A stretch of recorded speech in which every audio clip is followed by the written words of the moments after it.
As का है वो पुजारी, उसने बलात्कार किया है 9 साल की बच्ची के साथ। तो उसके बारे में आप क्या कहना चाहेंगे?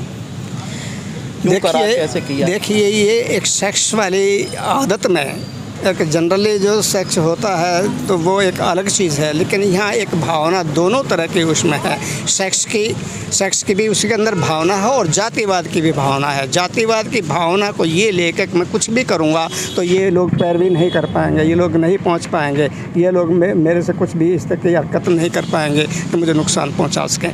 लेकिन एक सेक्स की जो भावना होती है तो वो तो दूसरी जाति से भी होती होगी। लड़की तो क्या पहली बार गई थी, लड़की तो जाती रहती थी।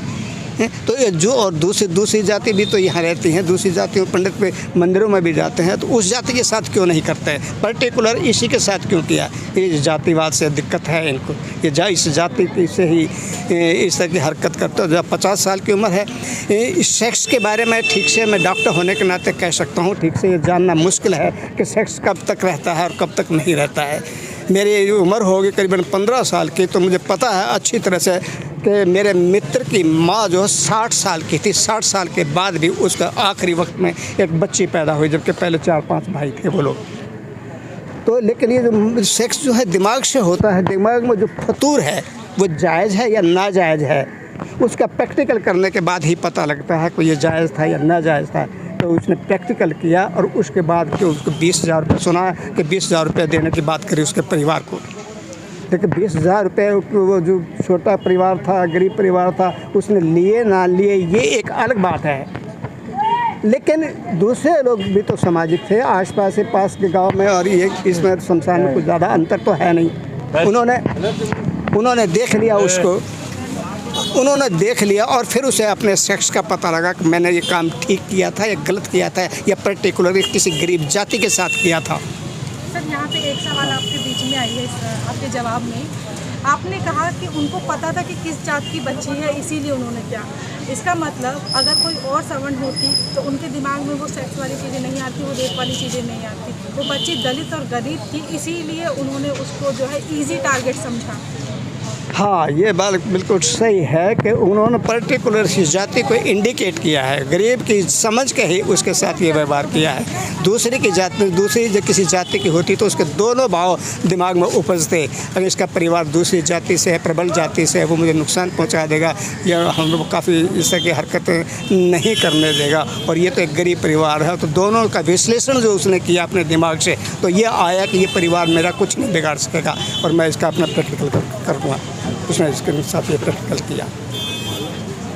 आपसे मैं जानना चाहूँगी, आप जो है डॉक्टर साहब को अपना रॉबिन हुड कहते हैं जी, क्या वजह है सर को रॉबिन हुड कहते हैं? इनकी वजह मैं ये बताऊंगा कि मैंने बहुत नज़दीक से समाज को देखा, अपने परिवार को देखा, अपने समाज को देखा। बहुत लोगों में मैं आता जाता रहता हूँ, लेकिन इस एज में और ये जज्बा मैंने इनके अलावा किसी और में नहीं देखा अभी तक। इतनी एज में होने के बावजूद भी कोई सामाजिक कार्यक्रम हो, समाज के लिए कोई बात हो, कहीं आना है, कहीं जाना है, मैं इनको बोलता हूँ डॉक्टर साहब ऐसा हो गया, वहाँ चलना है।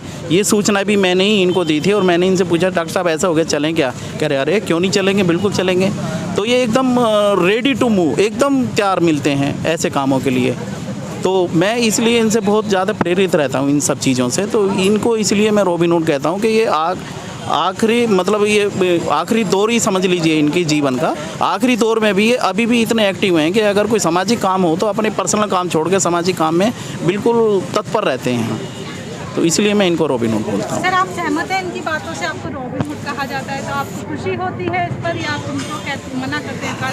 हाँ, मुझे एक अच्छी एक्टिविटी, नई एक्टिविटी मिलती है, इम्यूनाइजेशन मिलता है। इस तरह के जो केस देखता हूँ उसमें मेरा एक नया ज्ञान पैदा होता है कि कहाँ जाना था, हम कहाँ आ गए।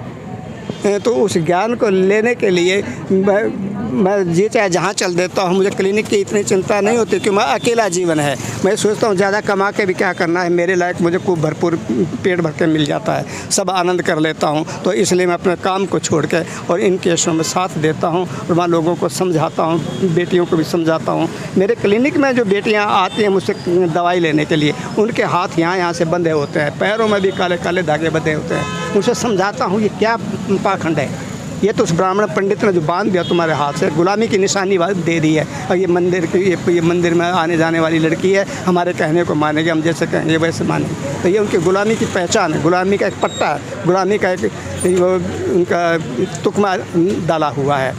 तो ये सब जानने के लिए, ये सब शिक्षा देने के लिए मैं कहीं 3 व्हीलर में बैठा हूँ और सामने कोई बेटी बैठी और इस तरह के जो ये ऊट पटांग लगा के बैठे हैं हाथ पैर में, तो उनको समझाता हूँ, तो उनको ये समझाता हूँ कि तुम्हारे हाथ पैर में क्यों बंधे होते हैं, ये तो गुलामी की निशानी है। जो इतना बांध दिया है, ये सब हाथ पैर सारे जुड़ दिए, कान वान सब में ये छेद दिया है, सब कुछ कर दिया है। ये पुराना इतिहास पढ़ के देखेंगे तो ये इन मनुवादियों की ही देन है कि उसकी बुद्धि भ्रष्ट हो जाए। एक्यूप्रेशर के लैब से इनमें सब में हमारे में ज्ञान बिंदु है, ज्ञान के चिन्ह है, इनको दबाने से ज्ञान पैदा होता है, दिमाग तेज़ होता है, आवाज़ तेज़ होती है। तो ये सारी चीज़ें हाथों में भी वही है। तो इसलिए औरतों को कमज़ोर बनाने के लिए, उनकी बुद्धि को कमज़ोर करने के लिए हाथों में चूड़ियाँ पहना देगी, पैरों में पहना देगी, यहाँ पे ये पहना दिए, ये सब उनकी देन है। वो आदमी की तरह आज़ाद क्यों नहीं होती? जब तक आदमी की तरह आज़ाद नहीं, आज हमारी बेटी जो अंतरिक्ष में जा रही हैं वो आज़ाद हो गई है, वो ये नहीं पहनती है, ये नहीं लाद के रखते कि उसे हाथ हिलाने में दिक्कत आएगी, करवट लेके सोने में आएगा तो उसे दिक्कत आएगी। और मैं ये कहूँगा, मुझे भी बहुत प्यारी बेटी मिली है, आप जैसी लड़की, मैं इसको देख रहा हूँ, इसके भी कहीं कोई कुछ दिखाई नहीं दे रहा। तो ऐसी विकासशील बेटियां हमें चाहिए और ऐसी विकासशील बेटियां लगता है कि आगे आने वाले समय में ऐसी विकासशील बेटियां पैदा हों।